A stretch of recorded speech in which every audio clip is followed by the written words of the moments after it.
بسم الله الرحمن الرحيم يا أيها المزمل قم الليل إلا قليلا نصفه وانقص منه قليلا أو زد عليه ورتل القرآن ترتيلا إنا سنلقي عليك قولا ثقيلا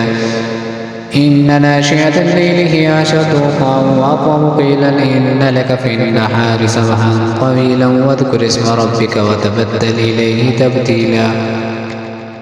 رب المشرق والمغرب لا إله إلا هو فاتخذه وكيلا واصبر على ما يقولون واهجرهم هجرا جميلا وذرني والمكذبين أولي النعمة ومهلهم قليلا إن لدينا أنكالا وجحيما وطعاما ذا غصة وعذابا أليما يوم ترجف الأرض والجبال وكانت الجبال كثيبا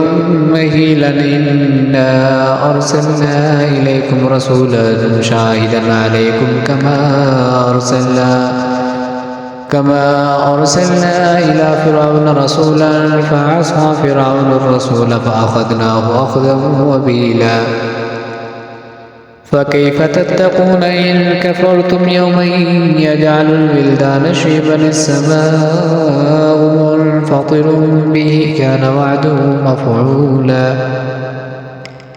إن هذه تذكرة فمن شاء اتخذ إلى ربه سبيلا إن ربك يعلم أنك تقوم أدنى من ثلثي الليل ونصفه وثلثه وطائفة من الذين معك والله يقدر الليل والنهار علم أن لن تحصوا فتاب عليكم فاقرؤوا ما تيسر من القرآن علم أن سيكون منكم مرضى وآخرون يضربون في الأرض يبتغون من فضل الله وآخرون يقاتلون في سبيل الله فاقرؤوا ما تيسر منه وأقيموا الصلاة وآتوا الزكاة وأقرضوا الله قرضا حسنا وما تقدموا لأنفسكم من خير تجدوه